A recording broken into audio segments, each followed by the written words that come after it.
नमस्कार, news special देख रहे हैं आप। मैं हूं आपके साथ विशाल गर्ग। खबर की शुरुआत करेंगे। उत्तराखंड में बीजेपी की डबल इंजन वाली सरकार में भी विभागीय अधिकारियों की लापरवाही से लोग परेशानियों का सामना कर रहे हैं। हरिद्वार के रावली महमूद में मूलभूत सुविधाएं तक नहीं है। धर्मनगरी हरिद्वार में विकास के दावों को पंख लगे हुए हैं, लेकिन धरातल पर हकीकत कुछ और ही बयां कर रही है। ग्रामीण विकास को आईना दिखाती ये रिपोर्ट प्रशासन की अनदेखी का बड़ा उदाहरण है। जहां कभी लोगों को सपनों का घर बसाने के सुनहरे सपने दिखाए गए थे, आज वही कॉलोनी बदहाल और अव्यवस्था का प्रतीक बन चुकी है। पक्की सड़क, साफ सुथरी नालियां और बेहतर सुविधाओं के दावे अब खुशनुमा से सपने लगे हैं। देखिए इस रिपोर्ट में। और संवाददाता देवम मेहता हमारे साथ लाइव जुड़ गए हैं हरिद्वार से। देवम, किस तरह की दिक्कतें हैं लोगों के सामने, किस तरह की परेशानी है और क्या कुछ कह रहे हैं लोग? जी देखिए, मैं आपको बता दूं कि रोशनाबाद शिडकुल में ये रोशनाबाद रावली महदूद गांव में जिस तरह की समस्या है, वहां लोग आज दुनिया की 5वीं सबसे बड़ी अर्थव्यवस्था बनाने की कोशिश करी, तो उन्होंने साफ तौर से कहा है कि यहाँ क्षेत्र के विधायक और क्षेत्र के जो प्रतिनिधि हैं वो जो है इस मामले को लेकर उनके पास गए, तो उनका साफ तौर से कहना है कि हमने लगभग 3 साल हो गए, 3 साल से हम इन सभी नेताओं को अवगत करा रहे हैं, लेकिन धरातल पे तस्वीरें जो है कुछ और ही बयां करती हैं। और यदि मैं बात करूं बरसात की, तो बरसात के दिनों में कितना बुरा हाल होता होगा, ये ग्रामीणों की जवानी जो है हमने सुनने को मिली है। उन्होंने साफ तौर से कहा है कि बच्चे जो है गंदे पानी में जाते हैं, बीमारी का अंबार लगा हुआ है। अब आने वाले दिनों में जब बरसात का समय होगा तो कहीं ना कहीं डेंगू जो है, स्वास्थ्य सेवाओं, शिक्षा, डिजिटल जो है वो भी देखने को मिलेंगी। तो कहीं ना कहीं स्थानीय नेताओं को इन पे थोड़ा सा लगाम लगानी चाहिए, दिखाना चाहिए, थोड़ा सा देखना चाहिए।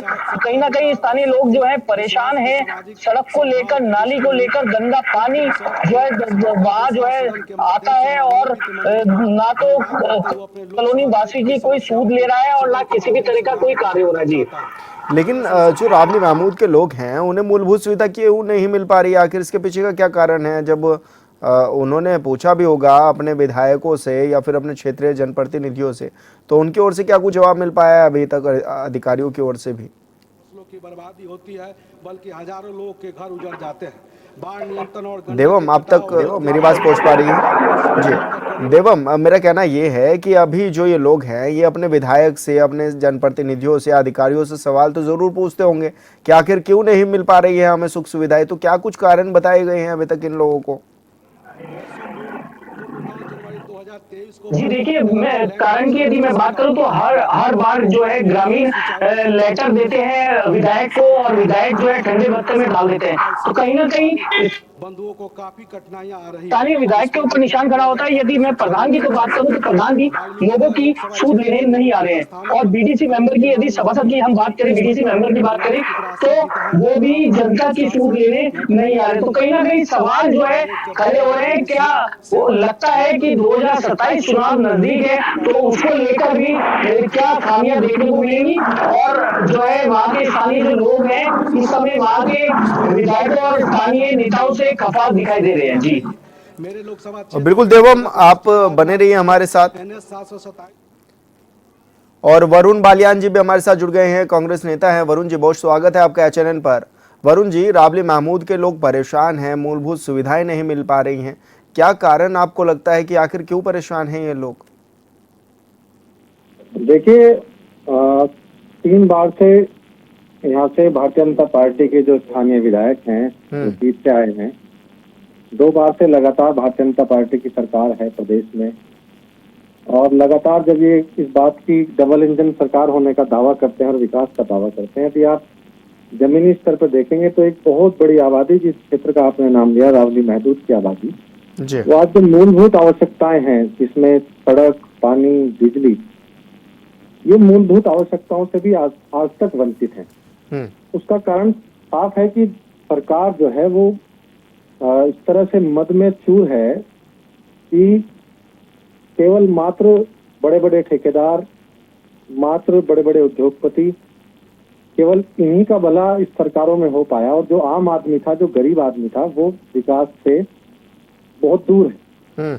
आज विधायक जी शायद क्षेत्र में कम जाते होंगे, लेकिन देखिएगा, जिसको हम धर्म नगरी, हरिद्वार को धर्म नगरी के नाम से हम जानते हैं, उस धर्म नगरी के ठीक बराबर में रावली महदूद जो गांव है, उस क्षेत्र में जिस तरह से नशा पनपा, जिस तरह से आज वहाँ के लोग शिक्षा से दूर, जिस तरह से आज शराब और स्नैक वहाँ बढ़ रही है, आज वहाँ के लोग बार बार इस बात को लेकर विधायक जी से, सांसद जी से और अपने स्थानीय प्रतिनिधियों से ये गुहार लगाते आए हैं। लेकिन यहाँ का विकास जो है विधायक जी के कमीशन की भेंट चढ़ा। यहाँ का विकास जो है इनके जो नजदीकी माफिया हैं, जो चाहे नशे के माफिया हो, चाहे बालू के माफिया हो, इनकी भेंट चढ़ा। तो आज लोग इस बात को जान चुके हैं कि जो डबल इंजन की सरकार और जो 3 बार से स्थानीय विधायक को चुनकर सदन में भेजने का काम उन्होंने किया, वो एक बहुत बड़ी गलती थी और गलती का सुधार वो इस बार करने वाले। लेकिन यहाँ के अधिकारी भी सूद नहीं ले रहे हैं, और ऐसे में क्योंकि आप तो विपक्ष के नेता हैं, आप लोग भी तो आवाज उठाते होंगे इन लोगों की। ठीक है, वोट अगर उन्होंने दिया है, लेकिन अभी आप लोग भी तो आवाज बन रहे होंगे इन लोगों की कि भाई अब सड़क दी जाए यहाँ पर। लेकिन लगातार ये आवाज उठ रही है और आज इस आवाज उठाने के कारण ही लोगों में जागृति है और लोग आज इन सरकारों के खिलाफ मुट्ठी बांध के खड़े हैं और 2027 में परिवर्तन करके वो ऐसे लोगों को जवाब देने का काम करेंगे जिन लोगों ने वोट तो लिया, लेकिन वोट लेने के बाद आम जनता की सुध नहीं ली। और अधिकारियों की बात करें तो आज अधिकारी भी केवल और केवल मात्र सिफारिश और रिश्वत लेकर आज पदों पर बैठे हैं। जो अधिकारी रिश्वत देगा वो कुर्सी पर विराजमान होगा, और जो लायक अधिकारी हैं, जो योग्य अधिकारी हैं, वो आज भी ऐसी जगहों पर बैठे हैं जहां उनकी उपयोगिता कम है। तो आपने कहाँ पर इनकी आवाज पहुंचाने का काम किया इन लोगों का, विपक्ष के नेता होने के नाते? देखिए, लगातार चाहे जिला स्तर पर हो, चाहे प्रदेश स्तर पर हो, चाहे ब्लॉक स्तर पर हो, लगातार इस बात की आवाज उठाते हम रहे। और ये तो नजीर बना रावली महदूद, जहाँ की एक पुलिया उद्घाटन के एक दिन बाद मात्र बह गई। और इसी क्षेत्र में, विधायक जी के क्षेत्र में, एक पुलिया जो 5 साल में जिसका 3 बार उद्घाटन हो जाता है। मात्र और मात्र ये सारी चीजें जो है, जब आप एक मोटा कमीशन ठेकेदारों से लेंगे तो जो उसकी गुणवत्ता है वो जरूर गिरेगी। और यही कारण है कि आज जो जनता के पैसे से जो बजट सरकारों को मिलता है, उस बजट से यदि कोई काम हो भी रहा है तो उस काम में जो कमीशन है वो इतना मोटा कमीशन लिया जा रहा है, जिसकी वजह से जो गुणवत्ता है उसका स्तर इतना निम्न हो गया कि जो चाहे सड़क बने, चाहे पुलिया बने, चाहे दूसरा कोई निर्माण हो, वो निर्माण 2 महीने, 3 महीने, 6 महीने चल पा रहा है। लेकिन वरुण जी, कब लगता है, कब तक इन लोगों को इस समस्या का निजात मिलेगा? कब ये लोग परेशानी से बाहर आएंगे, या फिर ऐसे ही ये लोग अपना जीवन जीने को मजबूर रहेंगे? देखिए, 2027 में निश्चित रूप से परिवर्तन होगा, और जब परिवर्तन होगा, जब ईमानदार सरकार प्रदेश में आएगी, तो जो आम आदमी, जो गरीब आदमी, जिसको जो विकास की बात जो रहा है, वो विकास उसके घर तक जरूर पहुंचेगा। ठीक है वरुण जी, बहुत शुक्रिया आपका हमारे साथ जुड़ने के लिए, अपनी बात रखने के लिए। और यहाँ रुके छोटे से ब्रेक के लिए, जल्द होंगे हाजिर। ब्रेक के बाद स्वागत है आपका। रावली महमूद के लोग मूलभूत सुविधाओं को तरसते हुए नजर आ रहे हैं। पक्के सड़क, साफ सुथरी नालियों का सपना वो आज भी देख रहे हैं। हमारे संवाददाता देवम हमारे साथ लाइव जुड़े हुए हैं। देवम, अब किस तरह की सुविधाएं उनको मिलनी चाहिए थी, और अभी किस तरह की परेशानियां हैं, या फिर आने वाले समय के लिए कुछ वादे इन लोगों से किए गए होंगे सरकार की ओर से, प्रशासन की ओर से? वो क्या कुछ वादे हैं और कब तक इन लोगों को निजात मिलेगी? देखिए, मैं आपको बता दूं कि लगभग 3 साल हो गए इनको मकान वहाँ कॉलोनी बसाए हुए, और लगभग 3 साल होने के बावजूद भी काम नहीं हो रहा है। हर बार जब भी चुनाव आते हैं, तमाम नेता जो हैं वादे करके चले जाते हैं कि हम सड़क भी देंगे, पानी भी देंगे और नाली भी देंगे, लेकिन धरातल पे तस्वीरें कुछ और भी आया करती है और लोग जो है परेशान होते हैं। आम जनता की यदि मैं बात करूं, कॉलोनी निवासी की यदि मैं बात करूं, तो वो साफ तौर से कह रहे हैं कि इस बार जो है जब तक सड़क नहीं तब तक वोट नहीं। तो कहीं ना कहीं सरकार के लिए सिर का दर्द ना बन जाए, और स्थानीय विधायक के लिए आने वाले चुनाव में स्थानीय विधायक के लिए 1.39 लाख करोड़ ना बन जाए। ठीक है देवम, विकास तिवारी जी हमारे साथ जुड़ गए हैं, बीजेपी नेता हैं। विकास जी, बहुत स्वागत है आपका HNN में। विकास जी, राबली महमूद के ये जो लोग हैं वो काफ़ी परेशान भी नज़र आ रहे हैं, बोल रहे हैं ना तो सड़क है, ना नाली है, ना व्यवस्थाएं हैं। सरकार आपकी है, आखिर क्यों लोगों को व्यवस्थाएं नहीं मिल पा रही हैं? नहीं, ऐसा नहीं है। ये जो विषय आपके चैनल के माध्यम से संज्ञान में आया है, निश्चित रूप से उसका संज्ञान लिया जाएगा, क्योंकि हमारे वहाँ विधायक बहुत सक्रिय विधायक है, बहुत लोकप्रिय है। लेकिन कई बार क्या होता है, कुछ विधानसभाओं में अभी सीवरेज के काम चल रहे हैं, हरिद्वार में भी, रानीपुर में भी, तो वहाँ निश्चित रूप से इस तरह की जो टूट फूट है वो स्वाभाविक है। लेकिन मुझे लगता है जैसे ही सीवरेज के काम, सीवर लाइन डलने के काम खत्म होंगे तो सड़कें टूटी हैं वो सड़कें भी बनेंगी और सारे विकास काम होंगे। जी अब तो 2-2 मंत्रालय भी दे दिए गए हैं, क्या अभी भी काम ऐसे ही अटके रहेंगे क्या विकास जी? नहीं, निश्चित रूप से 2 मंत्रालय अगर हरिद्वार को मिले हैं तो ये हरिद्वार की जनता का सौभाग्य है। लेकिन हमारे विधायक माननीय आदेश चौहान जी बहुत विनम्र हैं, बहुत लोकप्रिय हैं, और अगर जब ये सीवरेज का काम जब तक खत्म नहीं होगा तब तक कैसे सड़क बनेगी, आप बताइए। लेकिन एक तरफ तो आप लोग अभियान चला रहे हैं 4 साल बेमिसाल, तो 4 सालों में अगर इस तरह के काम होंगे तो फिर जनता कैसे आपको वोट देगी आगे के लिए विकास जी? एक कॉलोनी की सड़क की तोड़ फोड़ को अगर आप पूरे राज्य के या पूरे जनपद के परिप्रेक्ष्य में उसकी चर्चा करेंगे तो मुझे लगता है ठीक नहीं है। आप बात कीजिए जो आपने कहा 4 साल बेमिसाल, उसमें शिक्षा पर, स्वास्थ्य पर, रोजगार पर, आप देखिए ना कि शिक्षा को लेकर के हरिद्वार जनपद में बड़े काम हुए, medical college, degree college, hospital, gas pipeline, underground बिजली, बड़े काम इस हरिद्वार में हुए हैं। तो निश्चित रूप से मुझे लगता है जो विषय आपके माध्यम से, आपके चैनल के माध्यम से हमारे संज्ञान में आया है, इस पर जरूर कार्रवाई की जाएगी और इसका निस्तारण भी किया जाएगा। जी, तो क्या चुनाव से पहले हो जाएगा विकास जी? नहीं, चुनाव में अभी 9-10 महीने, ये अभी जल्दी होगा। जैसे सीवरेज का काम खत्म होता है उसके तुरंत बाद सड़कें बढ़ेंगी, चाहे हरिद्वार की हो, रानीपुर की हो या जहाँ की भी, सारी सड़कें बनेंगी। जी, तो कोई टाइमलाइन आप दे रहे हो कि आपकी ओर से भी बातें रखी जाएंगी? विद इन मंथ इस सारे काम पूरे होने हैं। जी, यानी कि 1 महीने का मान करके चले कि 1 महीने में विकास तिवारी जी कह रहे हैं, बीजेपी नेता, कि 1 महीने में लोगों को निजात मिल जाएगी? जी बिल्कुल, जी बिल्कुल, जी बिल्कुल। ठीक है विकास जी, बहुत शुक्रिया आपका हमारे साथ जुड़ने के लिए। देवम, लगातार आपने पक्ष के नेताओं को भी सुना, विपक्ष के नेताओं को भी सुना, क्या लग रहा है, क्योंकि 4 साल से ज़्यादा का वक्त हो गया है जो ये सरकार बनी थी, और उसके बावजूद भी अगर महमूद ये जो गांव है रावली, तो यहाँ के लोगों को अगर सुविधाएं नहीं मिल पा रही तो आखिर कब मिलेगी इन लोगों को सुविधाएं? देखिए, मैं आपको बता दूं कि हर बार वादा किया जाता है कि विकास विकास विकास, लेकिन धरातल पे तस्वीरें कुछ और ही दिया करती है, सच्चाई कुछ और ही होती है। अब यदि तिवारी जी ने कहा है कि 1 महीना, लोग जो है वहाँ के जो लोग हैं, लोगों का कहना है कि 3 साल हो गए, विकास का तो नाम ही नहीं दिखाई दिया। तो कहीं ना कहीं सवाल जो है खड़े हो रहे हैं। मैं आपको ये भी बता दूं कि वहाँ लगभग 3 साल हो गए, और तिवारी जी ने जैसे बात करी है कि सीरीज का काम चल रहा है, वहाँ तो उस काम ही नहीं कोई चल रहा है।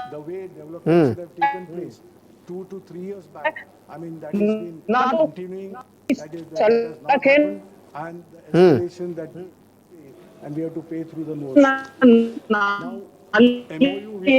देवम, आपकी आवाज क्लियर नहीं मिल पा रही है। देवम, जो परेशानी है वो समझना चाहिए, चाहे सरकार हो या विपक्ष हो, विपक्ष इनकी।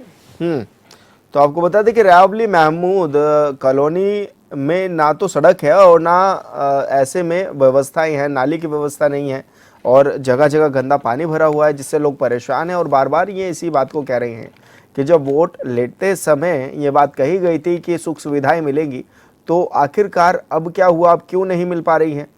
और ऐसे में क्योंकि लोगों का जीना भी मुश्किल हो गया है, बच्चों को स्कूल जाने में भी बड़ी परेशानियों का सामना करना पड़ता है, गंदगी के कारण भी लगातार बीमारियों का खतरा बढ़ता जा रहा है। तो इस बदहाली का आखिर जिम्मेदार कौन है? क्योंकि लगातार इन लोगों ने जब ये वोटिंग करी तो उन्होंने, इनका साफ तौर पर यही था कि भाई आप सड़क दीजिए, बिजली पानी व्यवस्थाएं दीजिए, और अगर वो भी नहीं इन लोगों को मिल पा रही हैं तो ये तो वाकई लोग काफ़ी परेशान नज़र आ रहे हैं। अब बरसात के दिनों में यहाँ पर पानी भी भर जाता है, और मोहल्ले के लोगों का तो ये तक कहना है कि घुटनों घुटनों पानी भर जाता है। कैसे बच्चे स्कूल जाएंगे, कैसे किसी बीमार को लेकर के अस्पताल पहुंचाया जाएगा, बीमारियों का खतरा अलग से पनपेगा।